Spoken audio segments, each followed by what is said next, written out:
மண்ணள்ளி போட்டா அந்த நாய். என்னடா சொல்ற? மருதாயி தன்னோட மகன் அசோக்கு முத்தையா பொண்ண கட்டி கொடுக்க சம்மதம் சொல்லிட்டான். அந்த கேடு கட்ட நாயா சரின்னு சொல்லிட்டான். நம்ம மூஞ்சில கறியை பூசிட்டான். எப்படா இதெல்லாம் நடந்துச்சு?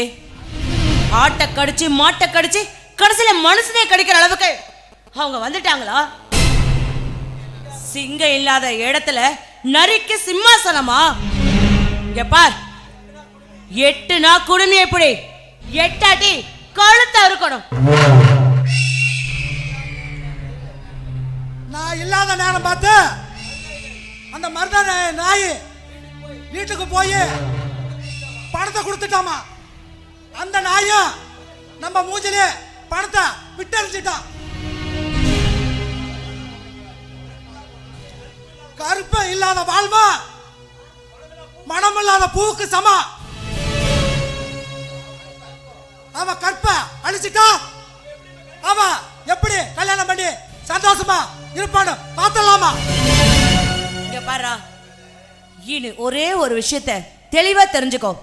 பாம்பும் சாக கூடாது, தடியும் உடைய கூடாது. புரியுதா? புரியுதும்மா. அம்மா என்னம்மா சொல்ற? ஆடா முட்டா பைய வேலு, நான் சொல்றத நல்லா கேட்டுக்கோ. மொடவன் கொம்பு தேனுக்கு ஆசைப்பட்டா நாக்கு கசப்பேறதான் செய்யும். அதே மாதிரி வாழ்க்கையில சந்திரன் வந்தா வெளிச்சம் வரும், இருட்டும் வரும். இது ரெண்டும் மாறி மாறி வரும்போது நமக்கு இப்போ வெளிச்ச காலம் வந்திருக்கு. அத சரியான நேரத்துல நாம பயன்படுத்தணும்.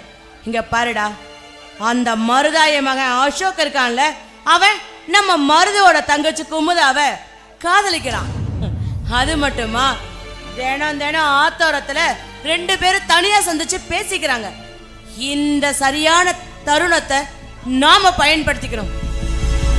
எப்படின்னு பாக்குறியா? அவ காதலனுக்காக காத்துட்டு இருக்கிற நேரத்துல அந்த குமுதாவ நாம கொல்லணும். அந்த பழிய தூக்கி அவன் மேல போடணும். அப்போ அண்ணன் தம்பிங்க 2 பேரும் சேர்ந்து மருதாயி குடும்பத்தை அழிக்கணும்னு சொல்லி அவங்க குடும்பத்தையே வேரோட அழிப்பாங்க. நம்ம பொறுத்த வரைக்கும் நாம தான் அவங்கள செய்யணும் கொல்லணுங்கிற அவசியம் இல்லை.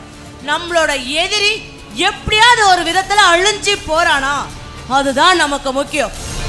அவன் எப்படி அழிஞ்சா நமக்கு என்னடா? நம்மளோட திட்டம் ஜெயிக்கும். புரியுதா? புரியுதுமா. அம்மா, மொத்தத்தில் அந்த குடும்பம் அழிஞ்சா சரி. எனக்கு தேவை தாம்பரம். அதுக்காக நான் எதையும் செய்வேன்.